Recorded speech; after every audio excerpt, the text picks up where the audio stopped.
Buenas noches, profesora. Buenas noches, estimados compañeros. El día de hoy, para nuestro examen final del curso de Organización y Formalización de Empresas, tengo el agrado de dirigirme a ustedes junto con mis compañeras Rebeca Taís y Yuli Díaz en el examen final correspondiente al tema de acciones. Bien, ¿qué son las acciones?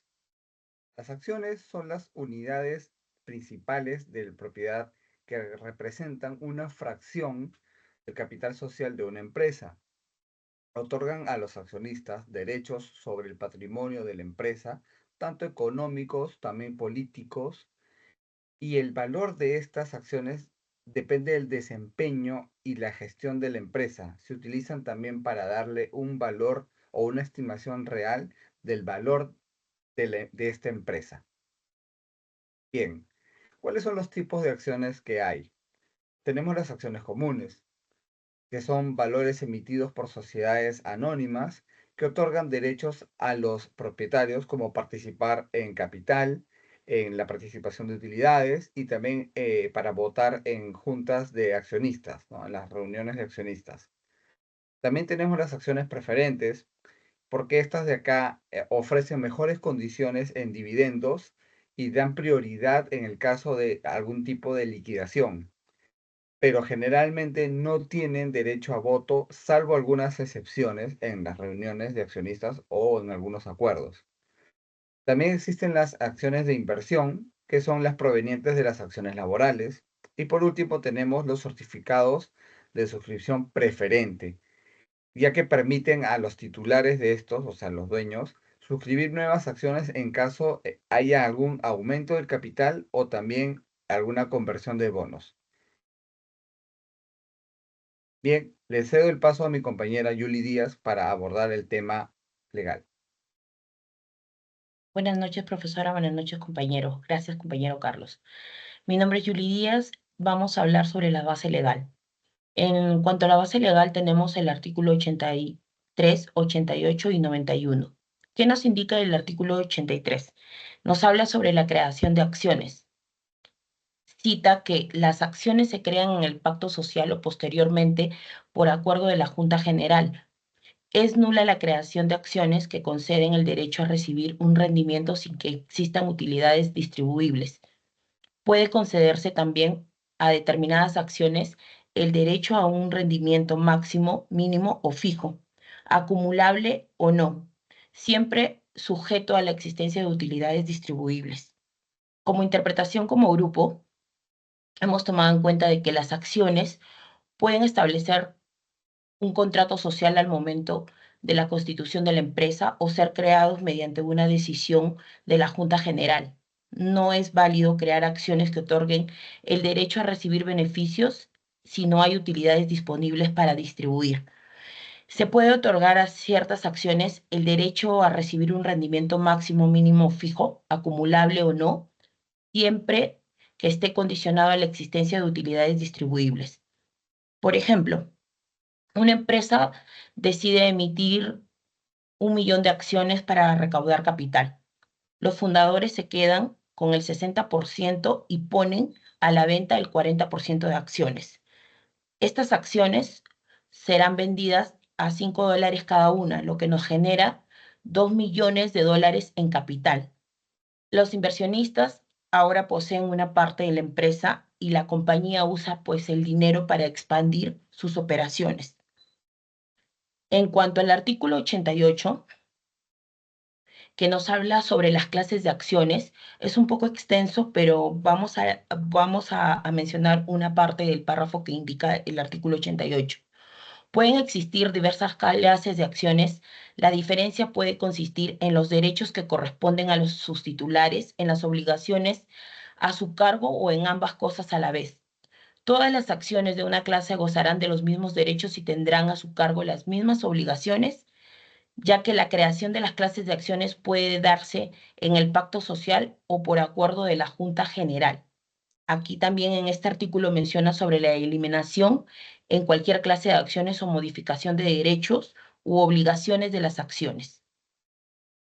En interpretación como grupo tenemos que el artículo nos regula la creación, la modificación y la eliminación de diferentes clases de acciones, para una empresa, asegurando que cualquier cambio significativo sea aprobado por los accionistas, especialmente aquellos que son directamente afectados. También nos permite la conversión de acciones entre clases siempre que no implique la eliminación de una de las clases, lo que requeriría una modificación estatutaria. Por ejemplo, una empresa crea acciones de clase A con un derecho a voto y dividendo preferente y las acciones de clase B sin derecho a voto, pero con un dividendo fijo anual. Si más tarde la empresa decide otorgar el derecho a voto a las acciones de clase B, lo que se requiere es la aprobación de los titulares de estas acciones. Además, en el estatuto indica que se puede permitir la conversión de acciones de clase de clase B a clase A, sin la necesidad de un acuerdo adicional. Este ejemplo nos ilustra claramente que se pueden crear, modificar y convertir diferentes clases de acciones en una empresa. En cuanto al artículo 91, nos habla sobre la propiedad de la acción. La sociedad considera propietario de la acción a quien aparezca como tal en la matrícula de acciones. Cuando se litigue la propiedad de acciones, se admitirá el ejercicio de los derechos de accionistas por quien aparezca registrado en la sociedad como propietario de ellas, salvo mandato judicial en contrario. ¿Qué nos quiere decir este artículo? Que la sociedad que se basa en un registro oficial para determinar quién es el propietario de las acciones y en situaciones de conflicto, solo un mandato judicial puede cambiar esta consideración. Esto otorga a la empresa el poder de tomar la decisión basada en disputas que no hayan sido resueltas de manera legal. Por ejemplo, Juan Pérez compra 1000 acciones en la empresa Tecnología Avanzada S.A. a su nombre y registra en la matrícula de acciones de la empresa como el propietario oficial. María López quiere disputar la propiedad de un litigio.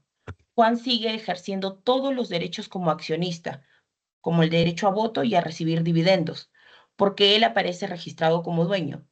Solo si un tribunal decide a favor de María, este se emite mediante un mandato judicial, la empresa cambiaría de registro y María pasaría a ser la propietaria oficial.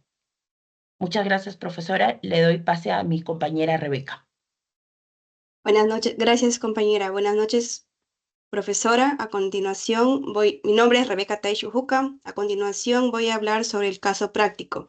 Bueno, en este caso vamos a suponer que se funda una empresa llamada Ropa Kids S.A.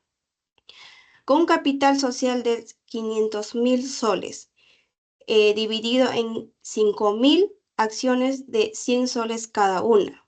Pues el fundador decide conservar 3.000 acciones al 60%, ¿no? Para mantener el control de la empresa y los inversores, los inversionistas A, B y C compran las 2.000 acciones restantes, ¿no? Al 40%.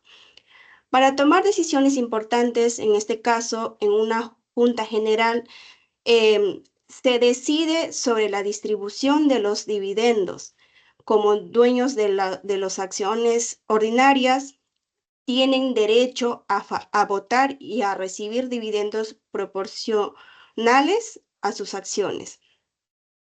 En este caso, si la empresa decide emitir nuevas acciones para expandirse, como dueño de las acciones ordinarias, ¿no?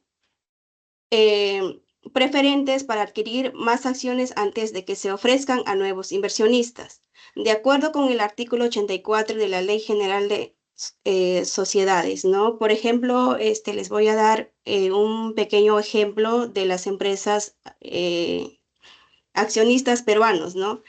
Vamos con la empresa Grupo Romero y Credicor. Credicor es uno de los conglomerados funcionarios, ¿no? Financieros, perdón, más grandes de Perú, controlado por el Grupo Romero. En este caso, la familia Romero, como accionista mayoritaria, ¿no? Tiene un control significativo sobre todas las decisiones del Banco del Crédito BCP, uno de los principales activos del Credicorp. Este control les permite influir en la estrategia empresarial y en la toma de decisiones financieras, ¿no?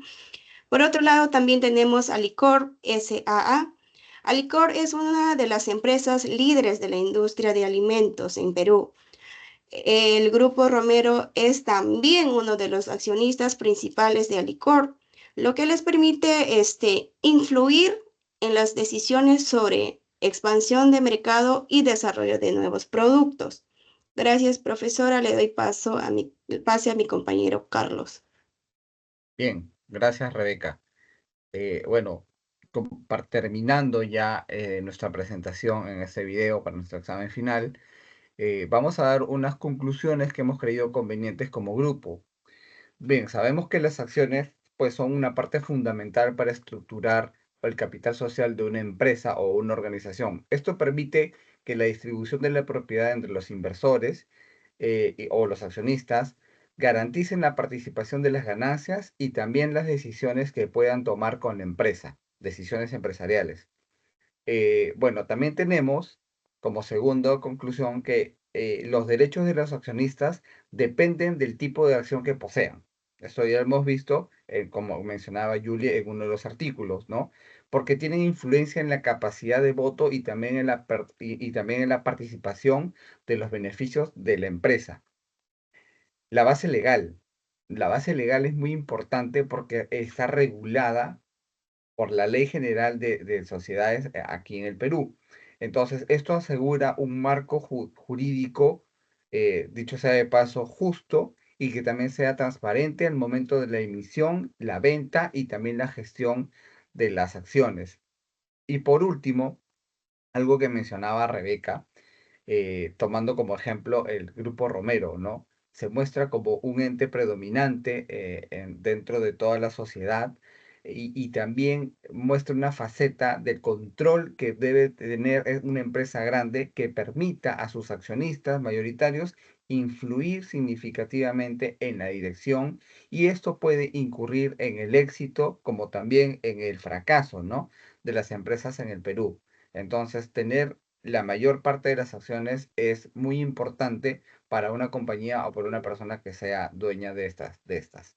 Bien, profesora, esto sería todo en nuestra participación. Muchas gracias por la atención. Buenas noches.